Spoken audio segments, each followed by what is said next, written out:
Hello, can anyone hear me? Yes, everybody can hear you. Thank, Oh, thank thank God. God Kilts is You are here. live, my dear. You are live, Kilts. You have come on. You have come on stream without even knowing it. You're in. Yeah, but you could ask me a question. Otherwise, I'm just going to babble. Why am I late? I didn't kill any more animals. Thankfully. I've killed enough animals. And what I'm showing you here now, as I resize Kilts, is these juxtapositions that I've been doing in my blog are often.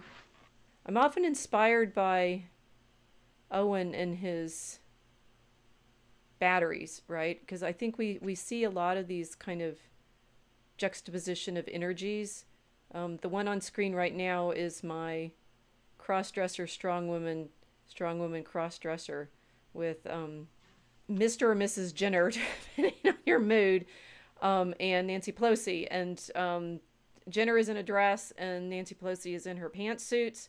Which one's which? Which one's the cross-dresser and which one's the strong woman? Right? I'm not sure we can always tell.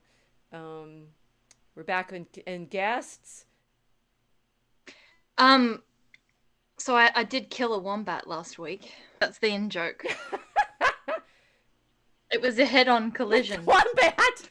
You killed a wombat head-on? I did. No! I did. You're a wombat murderer. It's true. Are wombats harder? Well, are they easy to hit? Do they run away? I mean, do you just like plow into them like deer? Do they bound across the road and you slam into them? Imagine if you shrunk a bear and you filled it with cement. And then you let the cement harden and then it became reanimated. Oh, no. That's a wombat.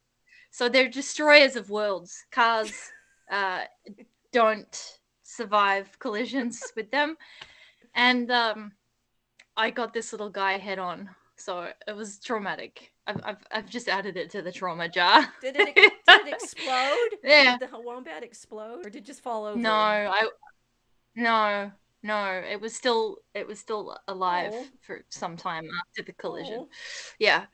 So I just yeah, I'm driving safely now around. So that's why I was late, because I was driving so safely.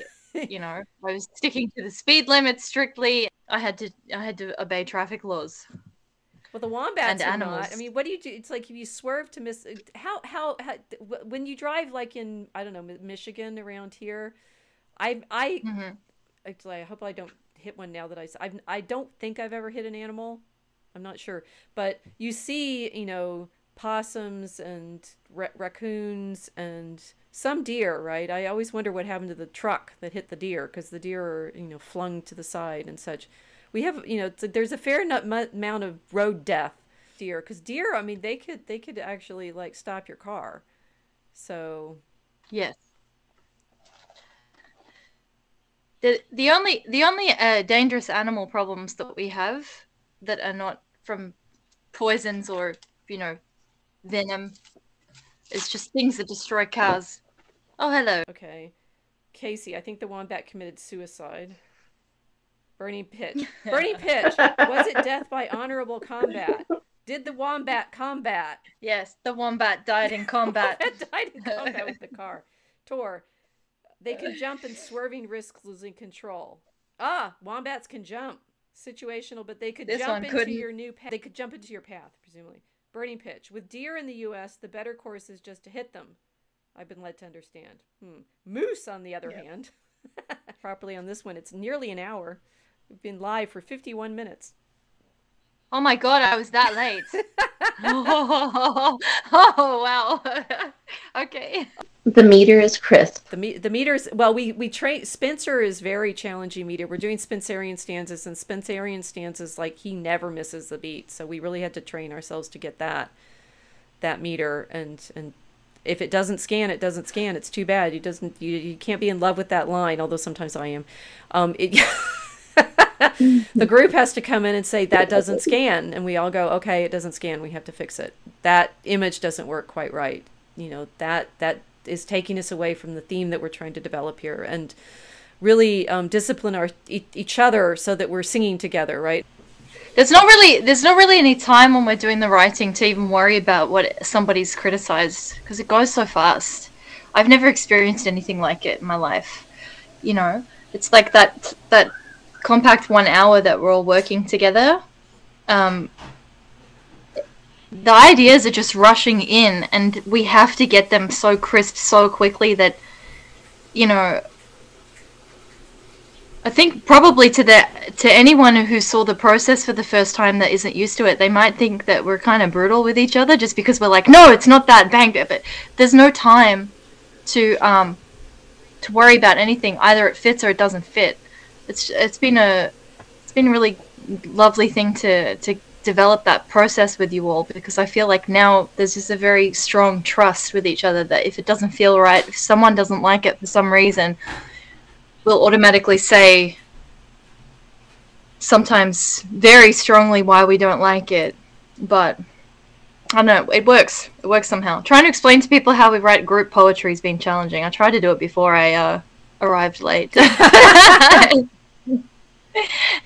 That may or may not have been the reason why I wasn't on time.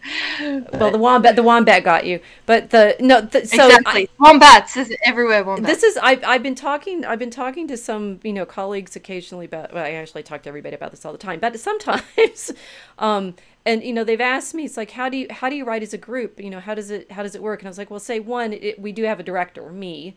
Right, as editor, and so there's a monastic level of experience in this. You need someone who says, okay, this is the rule and we're following it. So the abbot, right? And I'm very Benedictine in my spirituality and my writing practice. That we are. I mean, as you said, we're having to trust each other. I mean, both to question it and then to go, to say, okay, here's the question. Now we need to wrestle it out and explain it. So that you're actually testing. We're often working in a lot of metaphors right now, and it's like refining it, right? It has to be refine it and distill it and figure out, okay, is this what I meant to say? No, I'm going to dig my heels in on this. No, I get why people are not picking it up.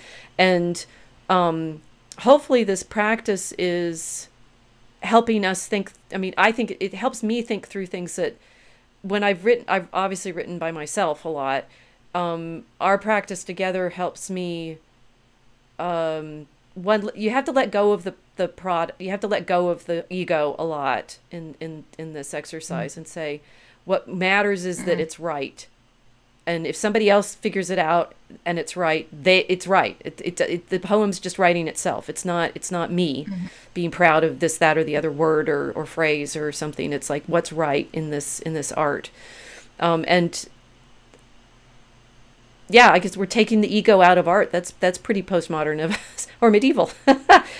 Modernist art is all about, here's my odd little concept that I get to put my name on and be clever about. And we're saying no, it's like a cathedral. It has to fit, and you don't. Who wrote what you don't remember in the long run. Prince Mark Bauerlein wrote a nice piece. I forget where it's published, but it's we're losing our education. Mark's had me on his First Things podcast a bit ago, and he's like, we're not learning English anymore. And one of the people who commented on it on Facebook said, I said iambic pentameter or bust, and someone said, oh, people can't even spell. And I'm like, Chaucer and Shakespeare couldn't spell, but they could scan. They knew what the music of the language was meant to be. Hello. Yes, you're still there. Good.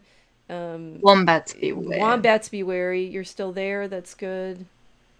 You're laughing. Okay. Good. Mel, you're still there. Hello. Me?